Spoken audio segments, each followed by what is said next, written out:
कल का जो हमारा लेक्चर था एसी पे, उसमें हमने इंट्रोडक्शन टू एसी से स्टार्ट किया था और लगभग इन चीजों को सीखा कि ट्रांसमिशन सिस्टम में क्या फायदा है एसी का डीसी के ऊपर। और उसमें एक बहुत बड़ा रोल ट्रांसफार्मर का था जो जल्द ही हम पढ़ रहे होंगे। लेकिन उससे पहले कुछ और चीजें, मतलब मैं एसी सर्किट्स करवाने से पहले आपको ट्रांसफार्मर करवा दूंगा, लेकिन ट्रांसफार्मर पे जाने से पहले जो एसी वोल्टेजेस होती हैं, अल्टरनेटिंग वोल्टेजेस, एसी वोल्टेज तो कोई वर्ड ही नहीं होता, अल्टरनेटिंग वोल्टेज जो होती हैं या अल्टरनेटिंग करंट जो होते हैं, उनमें दो तरह की वैल्यूज, एवरेज, आरएमएस वैल्यू, इनका क्या मतलब है। तो आज का लेक्चर हमारा कंप्लीटली उसी चीज पे होने वाला है। तो हम स्टार्ट करते हैं। यहाँ पे मैंने लिखा हुआ है एवरेज वैल्यू ऑफ एसी, यहां से हम शुरुआत कर रहे हैं। एवरेज वैल्यू ऑफ एसी, देखो इसका मतलब क्या है। अगर मैं इस चीज का फिजिकल मीनिंग आपको बताऊं कि average value of any AC, इसका क्या मतलब है। देखिए, जैसे मान लो ये कोई एक वायर है,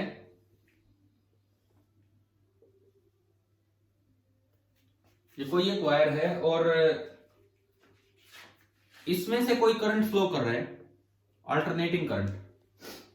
मैंने कल आपको बताया था कि जो कॉमन अल्टरनेटिंग करंट होता है वो साइनसोइडल एसी होता है। सपोज इसमें से ये वाला करंट जा रहा है सॉरी, विद टाइम ये वाला करंट जा रहा है जो इस तरह की वेवफॉर्म रखता है। यहां इसका कंप्लीट टाइम पीरियड टी हो गया। इसकी पीक वैल्यू हमने कल डिनोट की थी आई एम से, एम स्टैंड्स फॉर मैक्सिमम। और इसकी जो इक्वेशन थी वो ये थी, मान लो ये जीरो से स्टार्ट हो रहा है और ऊपर जा रहा है, तो इनिशियल फेज इसका जीरो है, तो sine omega t, where omega is 2π/t। ये टाइम है आधा टाइम t/2। ये पॉजिटिव हाफ साइकिल, ये नेगेटिव हाफ साइकिल। अब देखो एवरेज वैल्यू का क्या मतलब है। करंट का मतलब है फ्लो ऑफ चार्ज। अगर ये करंट फ्लो कर रहा है तो इसका मतलब आपने कोई क्रॉस सेक्शन अगर बनाया तो उसमें से कोई चार्ज इसको क्रॉस करके जा रहा होगा। कोई क्रॉस सेक्शन बनाया तो चार्ज इसको क्रॉस करके जरूर आगे की तरफ निकल रहा होगा, इस तरीके से। अब देखो, जीरो से t/2 तक और t/2 से t तक मेन डिफरेंस क्या है करंट में। जीरो से t/2 तक पॉजिटिव साइकिल है, t/2 से t तक नेगेटिव साइकिल है। इसका मतलब क्या है, अगर मैं फिजिकली बात करूं करंट में क्या क्या बदलाव हो रहा है। अगर मैं इस एंड को A बोलता हूं और इस एंड को B बोलता हूं, तो अगर मैं आगे वाली डायरेक्शन को पॉजिटिव मानता हूं तो जीरो से t/2 तक तो करंट गया है आगे, जीरो से t/2 तक तो करंट गया है आगे, और t/2 से t तक, t/2 से t तक करंट जा रहा है पीछे की तरफ। अब जैसा मैग्नीट्यूड इसका है वैसा ही करंट का मैग्नीट्यूड इसका है, तो ओवरऑल तो कोई चार्ज ट्रांसफर ही नहीं हुआ। इसका मतलब जीरो से t/2 तक अगर चार्ज इसको क्रॉस करके आगे गया तो t/2 से t तक उतना ही चार्ज क्रॉस करके पीछे आ गया, तो नेट चार्ज फ्लोन तो जीरो ही हो गया। मैं एक बार इसको काइनेमेटिक्स से रिलेट करता हूं। आप +1 में पढ़ते हैं कि भाई अगर मैं यहां से चल के गया और वहां तक गया और वापस यहीं आ गया, तो बताओ मेरा डिस्प्लेसमेंट कितना है। जीरो। तो मेरी एवरेज वेलोसिटी कितनी होगी, जीरो, क्योंकि एवरेज वेलोसिटी होती है displacement per unit time. Similarly average current zero होगा, अगर मैं एवरेज वैल्यू की बात करूं, एवरेज करंट जीरो होगा अगर नेट चार्ज फ्लोन जीरो हो जाता है तो। क्योंकि इंस्टेंटेनियस करंट तो होता है dq/dt, एवरेज करंट होता है ΔQ/ΔT। तो अगर मैं इसकी बात करूं तो एवरेज करंट, ये सिंबल होता है एवरेज का, जीरो से t टाइम में जीरो होगा कि नॉन जीरो होगा पूरी साइकिल में, इट विल बी जीरो। अगर आपसे पूछा जाए एवरेज करंट जीरो से 2t टाइम में, अब बताओ जीरो होगा कि नॉन जीरो, जीरो। क्योंकि आप integral multiple of time period ले लीजिए, integral multiple of time period, उनमें हमेशा ये जीरो होगा। और ये टाइम पीरियड बहुत छोटा होता है। ये जो टाइम पीरियड मैंने कल आपको बताया था कि इंडिया में 20 मिली सेकेंड है, बताओ पढ़ा था ना ये हमने 50 हर्ट्ज के अकॉर्डिंग। तो इन केस अगर क्वेश्चन में ये वर्ड आ जाए कि find the average value of this AC over a large time, अगर मान लो ये वर्ड आ जाए कि average value over a large time, suppose ये वाला वर्ड है, तो आपको ये अपने आप एज्यूम कर लेना है कि लार्ज टाइम को आप इंटीग्रल मल्टीपल ऑफ टाइम मान सकते हो, टाइम पीरियड, क्योंकि क्योंकि इतना छोटा सा टाइम पीरियड है, बड़ा से कुछ भी हो उसमें लगभग इंटीग्रल मल्टीपल आप मान सकते हो। तो जब भी ऐसा कोई वर्ड आएगा तो आपको ये मानना है कि this is same as over integral multiple of T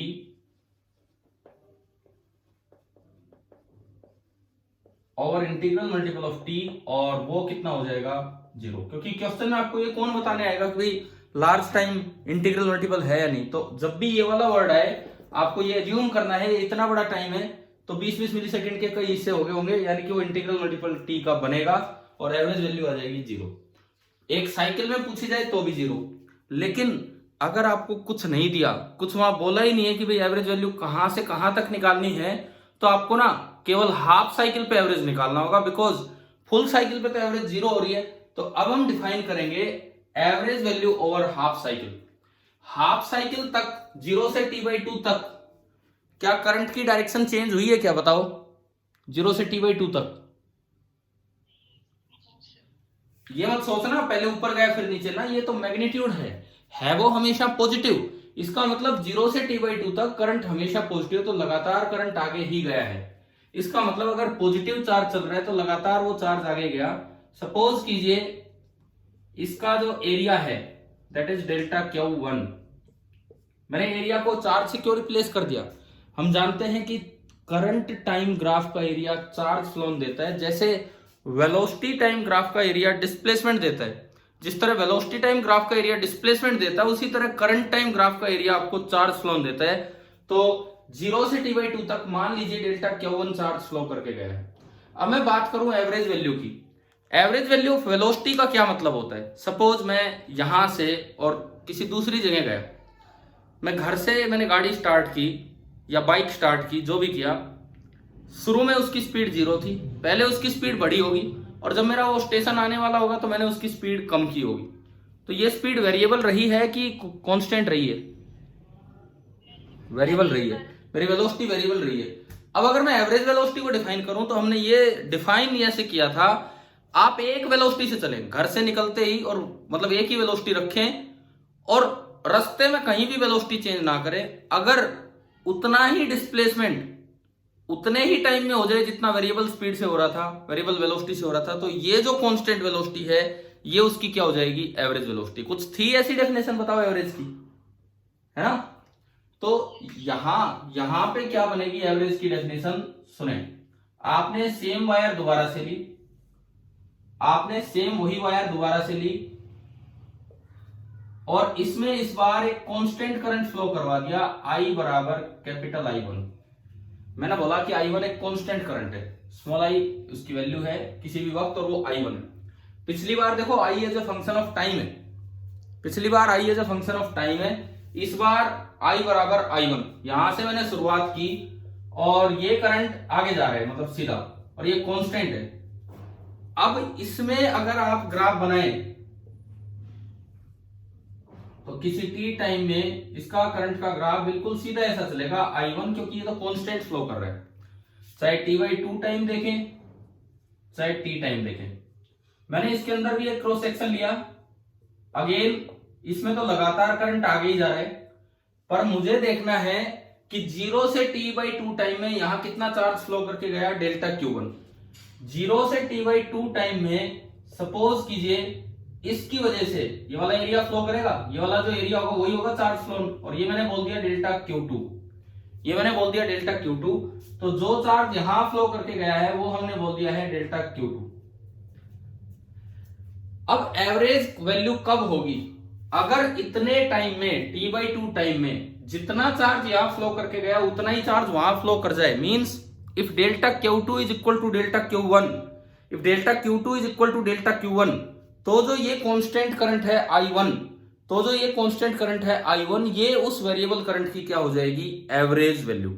average की डेफिनेशन आपको समझ में आई कि नहीं आई, बताओ? है ना? लेकिन एक बात का ध्यान रखना है, कुछ नहीं दिया तो हाफ साइकिल पे एवरेज डिफाइन करनी है, फुल साइकिल पे पूछे 0 होगा, integral multiple of time period पे पूछे 0 होगा, और इवन लार्ज टाइम पीरियड पे पूछे लार्ज टाइम में तो वो भी इंटीग्रल मल्टीपल ऑफ टाइम मानना है और 0 ही होगा। तो यहां से हमें ये समझ में आ रहा है कि मैं अगर इसमें लिखूं कहीं भी जगह लेके कि इफ डेल्टा Q1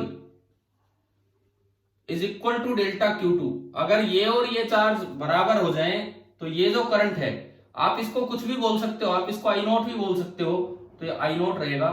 तो ये जो आई नोट है, this is the average value of I from 0 to T/2। चलो भाई ये बताओ यहां तक आया कि नहीं आया समझ में? ठीक है, अब मुझसे वो वाला उधर वाला देखो, इधर मैं कह रहा हूं कांस्टेंट करंट फ्लो कर रहा है, आई बराबर आई नोट। तो आप चीज 0 पे देखो, T/2 पे देखो, T पे देखो, ये ग्राफ एक स्ट्रेट लाइन आएगा, क्योंकि करंट तो चेंज ही नहीं हो रहा टाइम के साथ। भाई एवरेज का मतलब ये है कि अगर मैं इस वेरिएबल करंट की बजाय एक कांस्टेंट करंट फ्लो करवा दूं और उतने टाइम में उतना ही चार्ज फ्लो कर जाए क्रॉस सेक्शन से, तो वो जो कांस्टेंट वैल्यू होगी वो उसकी एवरेज वैल्यू हो जाएगी वेरिएबल करंट की, है ना। तो अगर मैं यहां निकालूं 0 से T/2 टाइम में कितना चार्ज क्रॉस करके गया है, तो area under current time graph give charge phloem. तो हम क्या करें, ये एरिया निकालेंगे, ये तो रेक्टेंगल आराम से निकल जाएगा, तो ये वाला आपका चार्ज फ्लोन हो गया डेल्टा Q2 इस करंट की वजह से। फिर मैंने बताया जितना चार्ज यहां फ्लो करके गया है T/2 टाइम में, अगर T/2 टाइम में इस कांस्टेंट करंट की वजह से उतना ही चार्ज फ्लो कर जाए, तो ये जो कांस्टेंट वैल्यू है करंट की, ये इधर वाले वेरिएबल करंट की एवरेज वैल्यू हो जाएगी। अब पहले तो आप ये बताओ क्या एवरेज करंट का फिजिकल मीनिंग समझ में आ गया है कि नहीं, क्या होता है? ठीक है, अब हम साइनोसॉइडल करंट की एवरेज वैल्यू निकालते हैं। अब हम यहां से निकालेंगे कि एक साइनोसॉइडल करंट की एवरेज वैल्यू क्या होगी। देखिए कैसे निकालेंगे, देखो आप,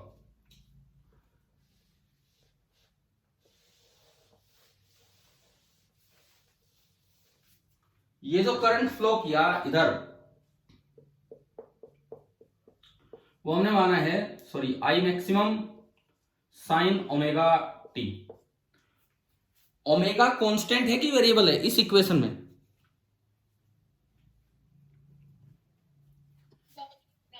नहीं, आई एम और ओमेगा कांस्टेंट है, और I as a function of time, जैसे जैसे टाइम बढ़ेगा आई चेंज होगा, तो वेरिएबल है आई और टाइम, और आई एम और ओमेगा तो कांस्टेंट है। यहाँ पे omega is 2π by time period, but time period is constant, तो ये ओमेगा भी कांस्टेंट है। साइन तो एक फंक्शन है, ठीक है। अब भाई पहली बात मुझे यहां निकालना है charge flown in time T/2। कैसे निकालेंगे, देखो तरीका, आई होता है dq/dt, तो यहां से dq हो जाएगा I dt, integrating both the sides, integral dq, आई का expression at any time t ये रहा, I am sign omega t dt, limit लगेंगी 0 से लेके T/2, क्योंकि हम हाफ साइकिल पे एवरेज डिफाइन कर रहे हैं, है ना। और जो चार्ज फ्लोन है उसकी जो लिमिट लगेगी, चार्ज फ्लोन की लिमिट, शुरू में तो कोई चार्ज फ्लो नहीं किया था, और हाफ टाइम में जो चार्ज फ्लो के करके जा चुका था उसे हमने नाम दिया था डेल्टा Q1। यही बोला था ना हमने, डेल्टा Q1, इधर की तरफ जो चार्ज निकला है, ठीक है। एक बार इसको सिंप्लीफाई करते हैं, इंटीग्रल dq क्यू होगा, और क्यू में ये वैल्यू पुट करेंगे अपर माइनस लोअर, तो इस साइड क्या बना, इस साइड डेल्टा Q1। इधर देखो, इधर देखो, इस इंटीग्रेशन में आई एम कॉन्स्टेंट है, बाहर आया, चेन रूल मतलब sign omega T, chain rule तो मत बोलिए, साइन ओमेगा टी, इसको ढक लो, इसको थोड़ी देर के लिए आप कवर कीजिए। साइन थीटा का क्या होता है, इंटीग्रेशन, हाँ, तो ये तो बनेगा माइनस कोस ओमेगा टी, लेकिन टी के साथ जो एक्स्ट्रा मल्टीप्लाई होता है उससे आपको डिवाइड करना पड़ता है। बताओ ये आता है कि नहीं आपको ये करना इंटीग्रेशन? देखो यहां डी के आगे ओमेगा टी होता जब, तो यही आंसर आ जाता है, डी के आगे ओनली टी है, और इस फंक्शन में टी के साथ एक एक्स्ट्रा फैक्टर मल्टीप्लाई होके आ रहा है ओमेगा, तो उस ओमेगा से आपको डिवाइड करना पड़ता है, तो इसके इंटीग्रेशन में डिवाइडेड बाई नीचे आ जाएगा ओमेगा। एक बार ये बताओ ये बात आती है कि नहीं तो फिर मैं और क्लियर करूं ये इंटीग्रेशन। ठीक है ठीक है ठीक है। अब जो इसकी लिमिट है वो है 0 से t/2। नीचे दिख रहा है ये बोर्ड, नीचे वाला पार्ट? ठीक है, तो this is equal to minus बाहर ले आओ, आई एम बाहर ले आओ और ओमेगा बाहर ले आओ। अब जो लिमिट बची कोस, पहले upper limit omega into t/2 minus जब 0 पुट करेंगे तो कोस 0। ओमेगा को मैं रख सकता हूं 2π/t, तो जब ओमेगा 2π/t है तो ओमेगा इंटू t/2 कितना होगा? 2π/t into t/2। t से t गया, 2 से 2 गया, इट मींस ये कितना आ गया? ओमेगा t/2 कितना एंगल आ गया? पाई।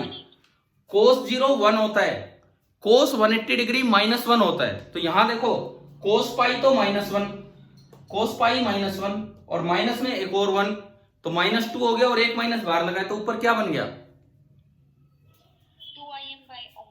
2im/ω। और ओमेगा को मैं लिख सकता हूं 2π/t। ओमेगा को मैंने t में कन्वर्ट कर दिया, तो 2 से 2 गया, तो फाइनली ये आया t इंटू im/π। ये तो मैंने इधर वाला कैलकुलेट किया कि डेल्टा Q1, ये तो मैंने इधर वाला कैलकुलेट किया डेल्टा Q1। हाँ जी भाई, आ गया समझ में यहां तक? ठीक है, अब डेल्टा Q2 को कैलकुलेट करना बड़ा आसान है, क्योंकि इधर तो एरिया नहीं निकल पाता, इसलिए मुझे इंटीग्रेशन करना पड़ा। उधर तो बड़ा आसान काम है, कैसे बताओ? डेल्टा Q2 कैसे कैलकुलेट करें इस कांस्टेंट करंट की वजह से t/2 टाइम में? इधर तो साइनोसॉइडल कर्व था तो एरिया निकालना मुश्किल था। क्या उधर एरिया डायरेक्ट दिख रहा है आपको ग्राफ का? लेंथ इंटू ब्रेड्थ कितना होगा? ये लेंथ I0 जिसको हमने एवरेज वैल्यू बोल दिया है, और ये t/2। एक बात का ध्यान रखना, हो सकता है कुछ बुक्स I0 को पीक वैल्यू ले लेती हूं, तो हम पीक वैल्यू Im से रिप्रेजेंट कर रहे हैं और I0 को एवरेज वैल्यू बोले, तो ये आ गया I0 इंटू t/2। अगर ये I0 एवरेज वैल्यू है तो ये डेल्टा Q2 और डेल्टा Q1 बराबर होने चाहिए। तो मैं यहां पे रखूं इस चीज को, तो आपने इनको बराबर रखा, तो देखो क्या बनेगा ये? I0 into t/2 is equal to Im into t/π। t से t कैंसिल और आपके पास एवरेज वैल्यू का एक्सप्रेशन आ गया। यहां से अगर आप देखते हैं तो एवरेज वैल्यू आई 2 टाइम्स Im/π, और you can say I average निकल के आ रहा है आई मैक्सिमम अपॉन π/2। किसी भी तरीके से हम इस चीज को याद कर सकते हैं, 2 टाइम्स Im/π। और अगर न्यूमेरिकल्स में इसका यूज करना पड़े तो 2/π होता है 0.636। ये 2 ऊपर जाएगा, 2/π ये होगा, तो ये आपकी एवरेज वैल्यू आ गई एक साइनोसॉइडल एसी की। किसी भी एसी की नहीं, एक साइनोसॉइडल एसी की ये एवरेज वैल्यू निकल के आ गई कि 0.636 टाइम्स मैक्सिमम वैल्यू। पहले बताओ क्या ये क्लियर हुआ कैसे निकाला हमने? ठीक है, अब देखो अगली चीज, बिल्कुल ऐसे ही अगर वोल्टेज साइनोसॉइडल वोल्टेज हो, सिमिलरली अगर आपको दिया हो V is equal to V maximum sine omega t, तो जो एवरेज वैल्यू ऑफ V होगी 0 से t/2 टाइम में,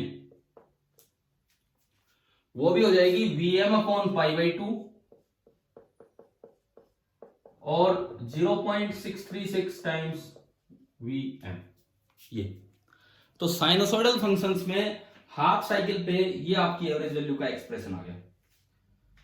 अच्छा, अब एक सवाल का जवाब दो। मैंने इसमें कहीं भी फेज कांस्टेंट नहीं लिया, फेज कांस्टेंट 0 लिया है, इधर भी और इधर भी।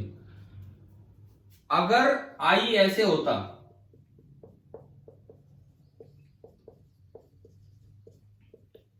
तो भी क्या एवरेज वैल्यू यही रहती कि चेंज होती हाफ साइकिल पे? सेम रहती। चलो मैं पूछता हूं, अभी देखता हूं, रुको।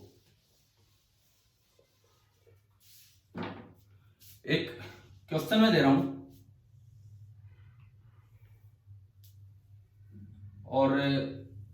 ये टाइम एक्सिस, इधर आपने लिया करंट एक्सिस। इनिशियल फेज है π/2। अगर इनिशियल फेज π/2 हो तो ग्राफ कहां से शुरू होगा, कहां से? पॉजिटिव एक्सट्रीम से। ग्राफ पॉजिटिव एक्सट्रीम से स्टार्ट होगा, 1/4 साइकिल में यहां आया, अगली 1/4 साइकिल में यहां गया, अगली 1/4 साइकिल में यहां गया, और अगली 1/4 साइकिल में यहां आ गया, और ये इसका कंप्लीट टाइम पीरियड टी हो गया, ये t/2। और इस करंट का एक्सप्रेशन आपको दिया गया, this is Imax sine of omega t plus π/2, ये आपको दे दिया है ना भाई, फाई नोट मैंने कुछ दे दिया। अब मेरा सवाल आया कि आप एवरेज वैल्यू बताओ फर्स्ट हाफ साइकिल में 0 से t/2, सेम रहेगा कि चेंज होगा?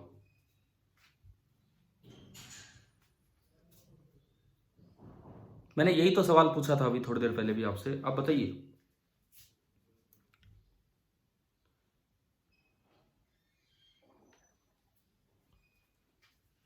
बोलो भाई, इसका जवाब दो।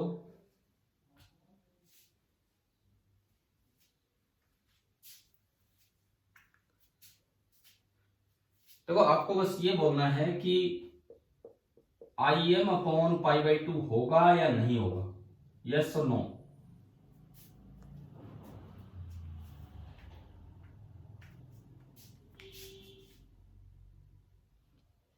बोलो, आप जवाब दो यार, कि इसकी जो गर्वित,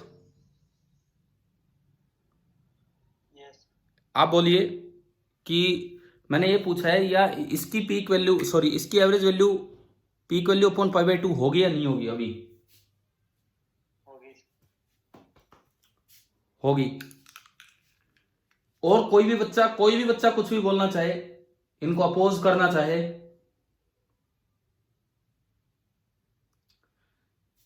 देखो आप जवाब दिया करो, क्लास में ऐसे क्या फायदा है, फिर यूं ही बैठे रहते हैं। तो गर्वित का मैंने नाम लिया तब बोला है गर्वित भी, कोई भी बच्चा बोला करो यार इस तरह से। देखिए इधर सुनिए, अब समझ लीजिए आप आराम से कैसे है। इस केस में एवरेज वैल्यू होगी 0 से t/2 में एवरेज वैल्यू 0। कारण सुनो आप, 0 से t/2 ग्राफ देखो, 0 से t/2 तक जितनी देर तक करंट पॉजिटिव रहा है उतनी ही देर तक करंट क्या रहा है, नेगेटिव। यानी कि 1/4 साइकिल में तो चार्ज आगे गया, लेकिन अगले 1/4 साइकिल में उतना ही चार्ज पीछे आ गया, तो नेट चार्ज फ्लो ऑन कितना, 0। तो आप जहां से चले थे आप वापस वहीं आ गए, तो वही बात है, डिस्प्लेसमेंट 0, यहां चार्ज फ्लो ऑन 0, तो एवरेज वैल्यू कितनी हो जाएगी, 0। अब देखो मेरा सवाल क्या था, मैं वापस आ रहा हूं, मैं तो उस चीज को क्लियर कर रहा था जो आपसे पूछा था, कि अगर एक फेज कांस्टेंट ऐड हो जाए तो क्या फर्स्ट हाफ साइकिल में एवरेज वैल्यू चेंज होगी कि नहीं होगी? अब जवाब दो आप इस चीज का। हो जाएगी। लेकिन एक बात का ध्यान रखना, चाहे फेज कांस्टेंट ऐड हो जाए, एक पॉजिटिव हाफ साइकिल लो, कहीं भी एक पॉजिटिव हाफ साइकिल लो, उसमें एवरेज वैल्यू चेंज नहीं होगी, या एक पूरी एक नेगेटिव हाफ साइकिल लो, उसमें भी एवरेज वैल्यू चेंज नहीं होगी। जैसे मान लो अगर मुझसे बस यहां से लेके यहां तक एवरेज पूछा जाता है, यहां से लेके यहां तक, तो ये अपने आप में एक हाफ साइकिल है, तो इसकी एवरेज वैल्यू हो जाती माइनस, क्योंकि नीचे है Im/π/2। या फिर ऊपर यहां से लेके और यहां तक पूछा जाता बस इतना, ये पार्ट, ये से ये, तो भी वो सेम आंसर आता। मतलब एक पूरे पॉजिटिव हाफ साइकिल में, या एक पूरा एक साइड हाफ साइकिल लोगे तो एवरेज वैल्यू साइनोसॉइडल की यही रहेगी। क्लियर है? अब अगर सवाल आता है, जैसे ये वाला क्वेश्चन था, अब देखो इसमें कितना ध्यान देना पड़ता है आपको। अगर क्वेश्चन में ये लिखा हो find the average value from 0 to t/2, तो 0 to t/2 तो आंसर कितना आ रहा है, 0। लेकिन अगर पूछा होता find the average value during a positive half cycle, तो क्या आंसर आता, during a positive half cycle? बताओ, अगर ये पूछा होता during a positive half cycle, तो एक पॉजिटिव कोई भी आप साइकिल लेते तो उसमें आंसर चेंज नहीं होता और उसमें आंसर यही रहता Im/π/2। क्या अभी ये वाला कॉन्सेप्ट क्लियर हुआ कि नहीं? क्या फर्क पड़ता है फेज कांस्टेंट आने से? ठीक है। अब ये हमने बात की फिजिकल मीनिंग की। अब एक बार मैथमेटिकल डेफिनेशन पे और चलते हैं कि एवरेज वैल्यू कभी भी निकालनी हो तो मैथमेटिकली मतलब हम अलग अलग ये ना निकालें कि इधर चार्ज फ्लो निकाला उधर चार्ज फ्लो निकाला। तो मैथ्स भी तो हमें बताता है कि एवरेज वैल्यू डायरेक्ट निकालने का तरीका, जो कि हम +1 में मैथमेटिकल टूल्स के समय पढ़ लेते हैं। मैथमेटिकल टूल्स मैंने आपको नहीं करवाया था उस समय, मैं आपके सेक्शन को नहीं पढ़ाता था, लेकिन कोई बात नहीं, आपने एवरेज वैल्यू सीखी हुई होगी।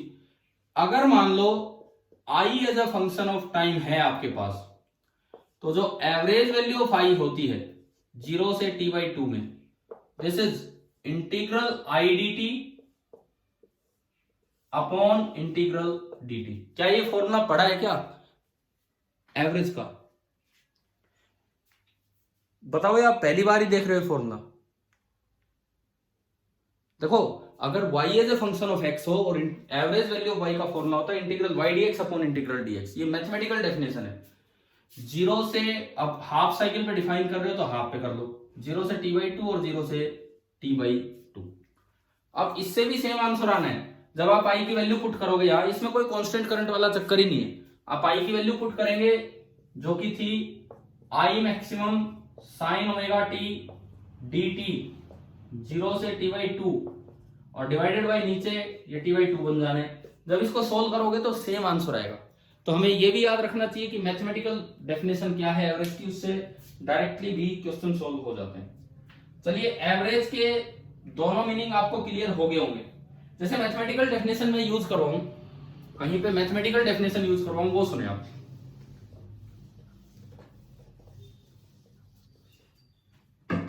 एक हम पिछले चैप्टर में RLDC सर्किट पढ़ के आए हैं, एसी की बात नहीं कर रहा मैं अब। जब EMI स्टार्ट हुआ था तो क्या RLDC सर्किट पढ़ा था हमने? अरे यार, इसमें मैसेज आया कि ओवर हीटिंग हो गई और ये कैमरा इतना काम नहीं करे। क्या बोर्ड अभी दिख रहा है क्लियर?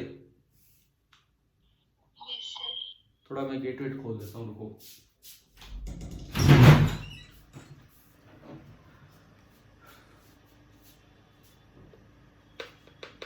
ये गेट खोलने के बाद ना मुझे स्क्रीन पे नहीं दिखता है।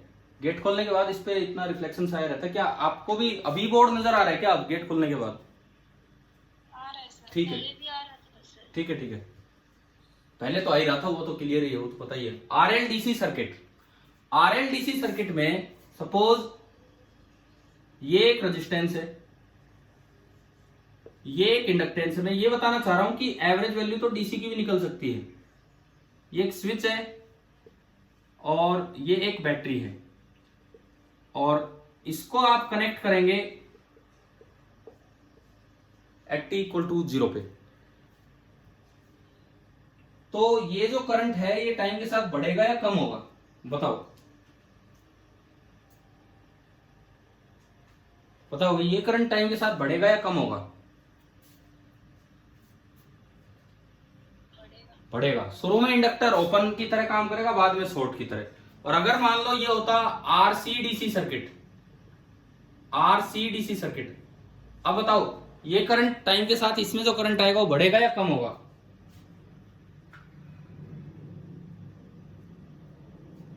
क्या होगा बोलिए? कम होगा। शुरू में कैपेसिटर शॉर्ट होता है, बाद में ओपन होता है। कोई सा भी सर्किट मान लो, मैं मैथमेटिकल मीनिंग यूज करवाना चाह रहा हूं एवरेज का। सपोज RCDC सर्किट है, तो जो इसमें करंट होता है, इसमें जो करंट होता है वो कम होता है टाइम के साथ। विद टाइम ये करंट ऐसे कम होगा यूं। और एक टर्म आती थी tau, time constant. Time constant में कितना हो जाता है बताओ? कितने % कम हो चुका होता है या बचता कितना है?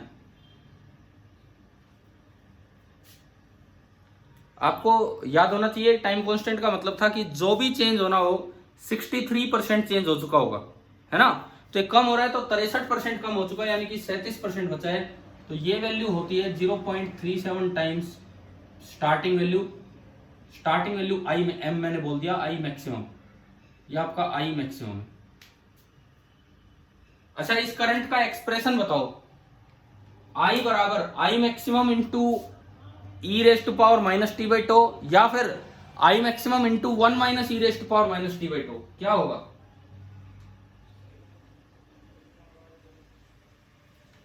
देखो, जो डिक्रीजिंग एक्सप्रेशंस होते हैं, डिक्रीजिंग, वो इस तरह लिखे जाते हैं, I starting into e raised to power minus t by tau, exponentially decreasing.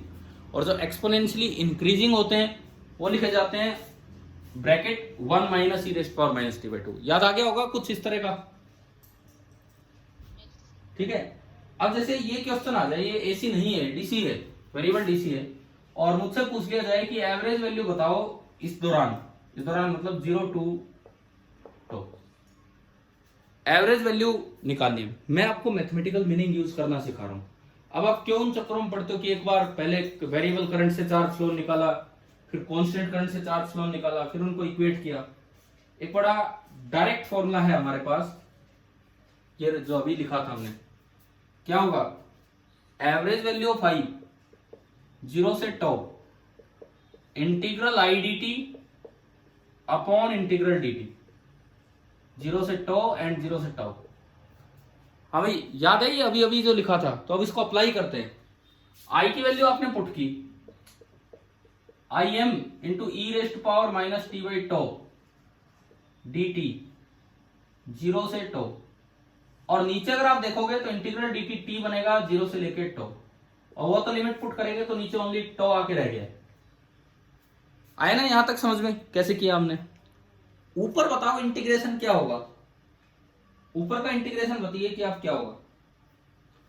देखो, आई एम तो बाहर आ गया, कांस्टेंट है, ई की पावर का एज इट इज होता है, आपको याद होना चाहिए।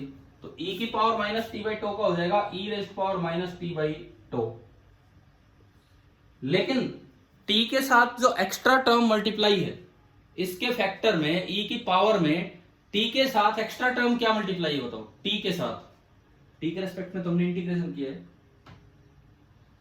उससे डिवाइड हो जाएगा। हाँ, ये क्या है एक बार यूं बताओ, किससे डिवाइड करूं मैं? -1 बाई टो। टी के साथ जो एक्स्ट्रा टर्म मल्टीप्लाई है वो है -1 बाई टो। तो आप क्या करेंगे? -1 बाई टो से डिवाइड करेंगे तो टो ऊपर चला जाएगा और एक माइनस बाहर लग जाएगा। बताइए अब आ गया क्या समझ में कैसे किया हमने? ठीक है। और इस टो से टो कैंसिल हो गया, माइनस बाहर पड़ा हुआ है, आई एम बाहर है, और इसकी लिमिट है 0 से लेके टो। मैंने लिमिट पुट की तो एक बार ई की पावर बना टो बाई टो -1, और दूसरी बार ई की पावर बना 0। ई की पावर 0 1 होता है, और ये आपका हो गया 1 बाई ई। तो अगर मैं ये माइनस अंदर एडजस्ट करूं तो ये जो एवरेज वैल्यू चल के आ रही है, एवरेज वैल्यू वो निकल के आई, माइनस को अंदर एडजस्ट कर दो, आई एम ई की पावर 0 पहले आ जाएगा 1, और ई की पावर -1 आगे चला जाएगा 1 बाई ई। 1 बाई ई आ गया क्या ये समझ में कैसे लिखा हमने? 1 बाई ई की न्यूमेरिकल वैल्यू क्या होती है? 1 बाई ई की न्यूमेरिकल वैल्यू क्या होती है भाई? ये देखो, हम आरसी सर्किट पढ़िया है, आरएल सर्किट पढ़िया है, ये बताया होगा आपको कि आपको याद रखना चाहिए ये ई चार्ज ऑन इलेक्ट्रॉन नहीं है, ये ई है नेपियर्स कांस्टेंट। तो 1 बाई ई की न्यूमेरिकल वैल्यू होती है 0.37। तो आप जब इसमें यूज करेंगे 0.37, 1 माइनस 0.37 तो 0.63 बना, तो जो एवरेज वैल्यू आ गई वो आई 0.63 टाइम्स मैक्सिमम वैल्यू। यानी कि ये करंट आईएम से घटते घटते यहां तक आया, तो जो एवरेज वैल्यू होगी this will be equal to 0.63 times I maximum. ये दरअसल इसकी एवरेज वैल्यू। अब अगर आप गलत आंसर निकाल दे बाई चांस, तो एक चीज तो चेक कर लेनी चाहिए कि इनके बीच में ही तो एवरेज होगी। करंट आईएम से स्टार्ट हुआ यहां तक आया, तो एवरेज तो इनके बीच में ही होगी, इससे कम नहीं हो सकती और उससे ज्यादा नहीं हो सकती। चलो, मैथमेटिकल मीनिंग क्लियर हो गया कि कैसे निकालना होता है एवरेज वैल्यू? यस। ठीक है।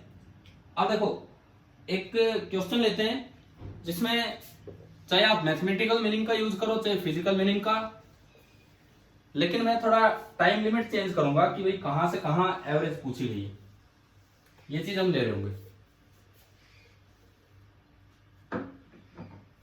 सपोज आपको ये दिया गया है कि कोई एक रेजिस्टेंस है 100 ओम, ये रेजिस्टेंस दे दिया, और मैं इसके साथ कोई एसी सोर्स लगा रहा हूं। हम पहली बार एसी का सिंबल ले रहे हैं, जैसे डीसी में तो हम बैटरी दिखाते थे, एसी में ये दिखा देते हैं। इट रिप्रेजेंट्स की जो सोर्स है वो ऐसा है कि बार बार प्लस माइनस चेंज हो रहे हैं, तो ये आपने एक एसी सोर्स लगा दिया। इसकी ईएमएफ की कुछ इक्वेशन है, मैक्सिमम वैल्यू तो है 12 वोल्ट, और ये फिर ओमेगा के हिसाब से चेंज हो रहा है। मैं अगर यूनिट के साथ लिखूं तो ये बनेगा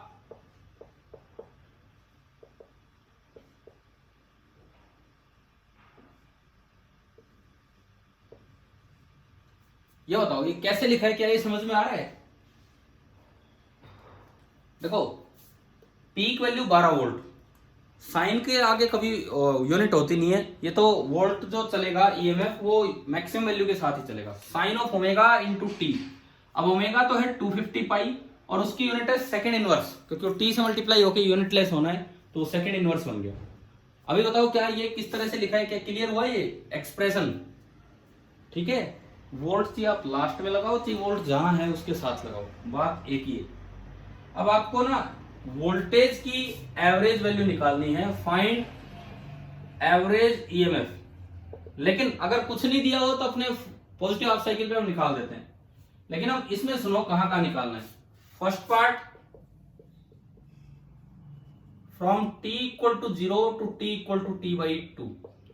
एक बार ये बताओ क्या ये ग्राफ 0 से स्टार्ट हो रहा है क्या, या कहीं ऊपर नीचे से?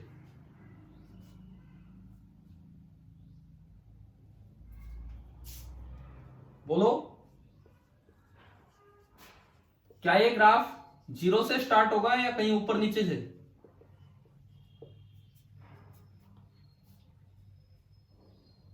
अरे जवाब दो यार, जो मैं पूछ रहा हूं।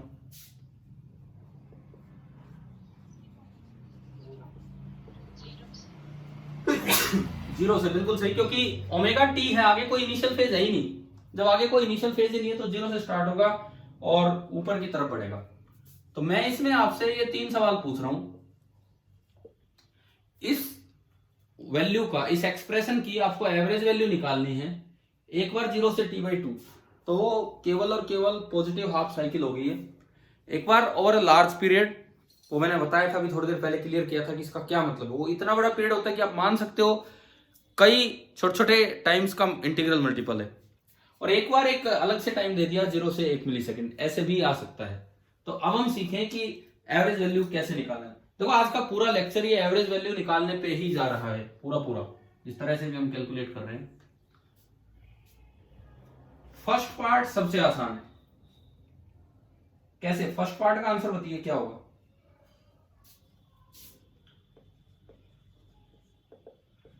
एक साइनोसॉइडल एसी है। फर्स्ट पार्ट में दिक्कत तब आती है जब 0 से स्टार्ट नहीं होता। अब 0 से स्टार्ट हो रहा है तो 0 से t/2 तक तो एक हाफ पॉजिटिव हाफ साइकिल है। तो फर्स्ट पार्ट में आपसे पूछा है एवरेज आई ओवर ए पॉजिटिव हाफ साइकिल कितना होगा? क्या फॉर्मूला है? साइनोसॉइडल अगर ग्राफ हो तो क्या फॉर्मूला है? न्यूमेरिकल्स में π/2 की बजाय वो वैल्यू यूज कीजिए। क्या पढ़ा था हमने? 0.0636 इंटू मैक्सिमम वैल्यू, और मैक्सिमम वैल्यू इसकी दिख रही है 12 वोल्ट। कितना आ गया? 12 6 72, तो मैं 6 मान लेता हूं इसको, तो 7.2 हो गए। आप बताओ क्या फर्स्ट पार्ट समझ में आया कि नहीं आया? सेकेंड पार्ट, सेकेंड का आंसर दीजिए क्या होगा?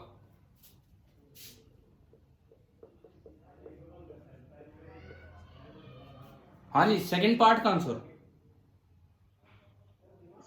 0, क्योंकि ओवर लार्ज पीरियड आप ये मान सकते हैं कि this is integral multiple, this is equivalent to कि this is integral multiple of time and it will be 0। Third part, अब ये थोड़ा अलग आ गया, इसमें अलग से इन्होंने टाइम ही दे दिया कि एवरेज आई लिख रहा हूं मैं, सॉरी ये ईएमएफ है, average EMF 0 to 1 millisecond. अब हमें ये सोचना है कि ये कैसे होगा, 0 से 1 मिली सेकेंड पे कैसे निकालें। तो देखो इसके लिए ना आप पहले तो इसका टाइम पीरियड देखिए। बताइए जो ग्राफ दिया है, सॉरी जो एक्सप्रेशन दिया है उसका टाइम पीरियड कितने मिली सेकेंड। यहां से देखो, यहां से ओमेगा है 250 पाई, टाइम पीरियड होता है 2 पाई बाई ओमेगा। अभी आ रहा है ना समझ में क्या कर रहा हूं मैं यहां पे। तो हमने इसका टाइम पीरियड निकाला 2 पाई अपॉन, क्योंकि खाली इन दो बातों को रटने से भी बात नहीं बनेगी। अब तीसरा सवाल आ गया तो उसमें कुछ और थोड़ा हमें ध्यान देना होगा। कभी भी अगर ऐसे टाइम आ जाए कुछ भी अलग से टाइम, तो आपको पहले क्या चेक करना होगा वो सुनो। ओमेगा से इसको डिवाइड किया। अब एक तो बात ये भी है, एक्सप्रेशन से पहचान में आना चाहिए कि ओमेगा कौन है। कभी इससे कंफ्यूज हो जाओ, ये तो यूनिट है, ये तो यूनिट है और कुछ नहीं। पाई से पाई गया तो ये हो गया 2/250। अब ये तो सेकंड में है, आप मिली सेकंड में कर लो क्योंकि ये मिली सेकंड में टाइम दिया गया है। तो अगर मिली सेकंड में करना है तो 1000 से मल्टीप्लाई कर दो और ये बन गया मिली सेकंड, क्योंकि एक सेकंड में 1000 मिली सेकंड होते हैं। 250, 2000, 4 पे 1000 तो 8 हो गया। टाइम पीरियड आ गया आपको समझ में? हाँ भाई, टाइम पीरियड आ गया 8 मिली सेकंड।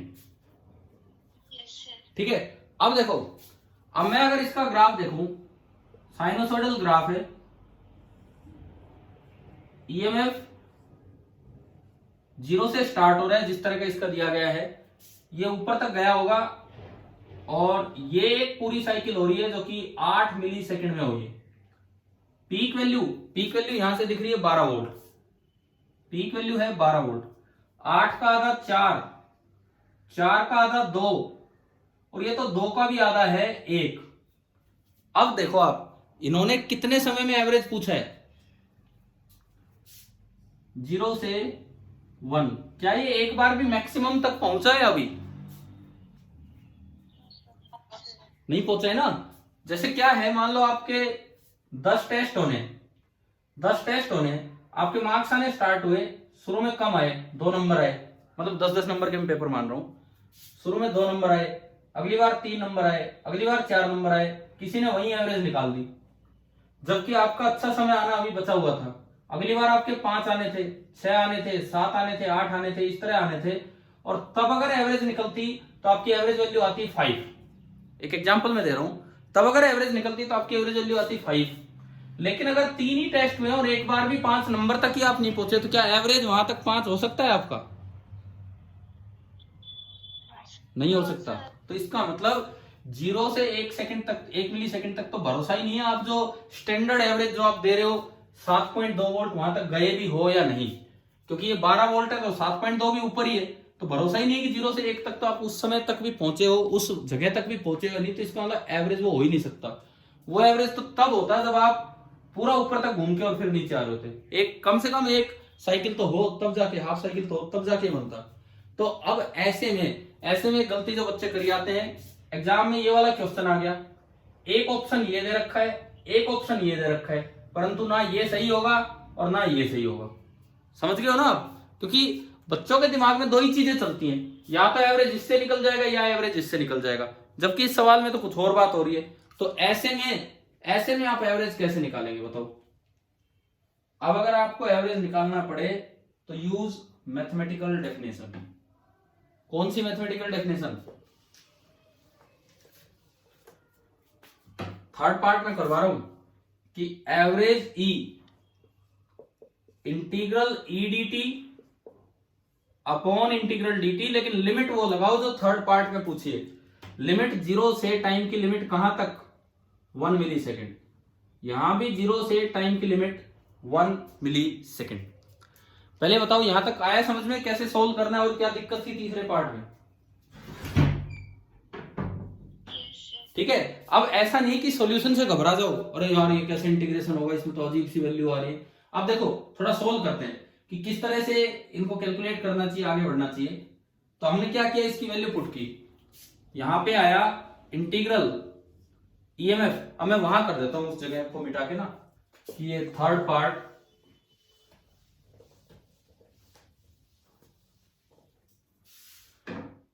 देखिए, थर्ड पार्ट के लिए एवरेज ई ये बनेगा इंटीग्रल ई डी टी। तो इंटीग्रल, मैं यूनिट हटा रहा हूं, वोल्ट और सेकंड इनवर्स हटा रहा हूं, 12 into sine of 250 pi T और dt, integral e d t upon integral d T, limit अभी लगा देंगे बाद में। दिस इज इक्वल टू 12 तो कांस्टेंट है, बाहर आ गया,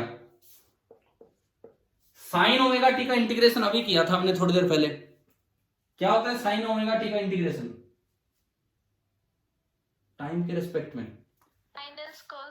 minus cos omega T divided by पूरा ओमेगा, है ना भाई? ठीक है, और divided by integral d T होगा टी, लिमिट वही है जो चल रही है साथ साथ। चलो थोड़ा और आगे बढ़ते हैं। This is equal to -12 by omega, पहले मैंने लिमिट पुट की, ये थी 0 से 1 मिली सेकेंड, और ये भी है 0 से 1 मिली सेकेंड। अब हम सोल्व ही कर देते हैं। ओमेगा कितना है? ओमेगा इसमें दिख रहा है, ओमेगा कितना है? 250 पाई, तो ये बन गया -12 अपॉन 250 पाई। देखो कैलकुलेशन से नहीं घबराना है, क्या पता आसानी से सोल्व हो ही जाए। Into cos of upper limit 1 millisecond, तो ओमेगा तो है 250 पाई, और 1 मिली सेकेंड का मतलब है 1/1000। हाँ भी बताओ, आ गया समझ में कैसे पुट किया upper limit? 1 millisecond is 1 upon this, and -0 तो माइनस कोस 0, और divided by time again 1 millisecond, यानी कि 1/1000 सेकेंड। 1 मिली सेकेंड माइनस 0 तो 1/1000 सेकेंड यहां पे आ गया। एक बार एक कोस वाली टर्म को हम सिंप्लीफाई करें, ये 250 बटे ये 4 आ गया। कोस पाई बाई 4 कितना होता है? कोस पाई बाई 4 कितना होता है? बोलो यार, इसकी वैल्यू नहीं पता क्या आपको? 1/√2। 1/√2 कितना होता है पॉइंट्स में? 1/√2 पॉइंट्स में कितना होता है? 0.7। 1/√2 को आप ऐसे लिख सकते हैं √2/2। √2 इज 1.414, उसको इतना ही छोड़ दो तो ये आपका आ गया 0.7। तो यानी कि ये जो पहली टर्म बनी, ये तो बनी 0.7 माइनस कोस 0 1, 0.7 माइनस 1 कितना हो गया? -0.3, और एक माइनस बाहर लगा है तो कितना हो गया? प्लस का 0.3। आ गया समझ में? प्लस का 0.3। और देखो ये 1000 ऊपर जाएगा, ये 1000 ऊपर जाएगा, तो 0.3 जब 1000 से मल्टीप्लाई होगा तो 300 आ गया, 300। ठीक है, अब अगर मैं इसको देखूं तो ये लगभग सिंप्लीफाई हुआ, एवरेज ई निकल के आया। ऊपर एक तो 12 है, एक ऊपर बना 300 डिवाइडेड बाई, नीचे शायद आपका बचा है 250 पाई। मतलब बहुत हद तक हमने इसे सिंप्लीफाई कर दिया कि ये कितना आया है। और देखते हैं इसको आगे, थोड़ा बहुत आंसर मैच तो करें ना कि कहां किसके आसपास आ रहा है। ये 25 से गया, ये 10 और ये 12, इसके बाद ये 10 5 और ये 6। अब हाँ कोई बात नहीं, देखो पाई को आप नियरली 3 मान लो, पाई को नियरली 3 मान लो, तो 3 से 6 गया 2, तो ये नियरली आपका आंसर आ रहा है 24/5, 25/5 मान लो भाई। मैं एक अप्रोक्सीमेट आंसर दे रहा हूं, नियरली एवरेज वैल्यू इस केस में कितनी आ गई? 5। मतलब ये एक तरीका है आपको ऑब्जेक्टिव में सोल्व करना है, वहां ऐसे इतने बड़े बड़े आंसर थोड़ी छोड़ेंगे, वो तो कोई अप्रोक्सीमेटली कैलकुलेट करके देंगे। तो हमने पूरा सोल्व किया और ये आ गया आपका 5 वोल्ट। तो देखो मैंने 3 पार्ट करवाए उसी ईएमएफ की। फर्स्ट पार्ट में एवरेज वैल्यू शायद आई थी 7.2 वोल्ट, ठीक है। उसी की सेकंड पार्ट में आंसर आई थी 0 वोल्ट, और उसी का थर्ड पार्ट में आंसर आ रहा है नियरली 5 वोल्ट। तो खाली फॉर्मूला याद करने से पार नहीं पड़ेगी, असल में क्या मतलब है वो भी देखना है। और आखिरी सवाल इसलिए एक अच्छा सवाल बन गया कि उसमें हमें ये देखना पड़ा कि भाई कहां तक ये टाइम है, कि असल सही मायने में 0.72 तक वैल्यू पहुंची भी है या नहीं, कभी उससे पहले ही एवरेज पूछ लिया गया। ठीक है, इसके बाद देखो टाइम हो गया कि कुछ बचा है? हो गया तो कोई बात नहीं, ठीक है। हम आज एवरेज ही पढ़ रहे थे और एवरेज हमने पढ़ भी लिया है। भाई एसी में आज दूसरा लेक्चर था, क्या समझ में आने लगी है कि नहीं चीजें, किस तरह का ये चैप्टर है। अभी सर्किट पार्ट स्टार्ट नहीं हुआ है, एसी सर्किट अभी स्टार्ट नहीं हुआ है, पहले भी और बेसिक काम चल रहा है। इसकी एडवांटेज क्या थी, फिर इसमें कुछ स्टैंडर्ड वैल्यूज की भाई क्या है क्या नहीं है, इस तरह की चीजें चल रही। चलो ठीक है, इससे आगे फिर हम कल पढ़ते हैं। कल का लेक्चर कुछ आरएमएस वैल्यू पे चलेगा और फिर कुछ और चीजें, फिर हम ट्रांसफार्मर पे आएंगे कि वो किस तरह से काम करता है, और फिर हम एसी सर्किट्स पे चलेंगे। ठीक है, आगे हम कल पढ़ते हैं। Thank you.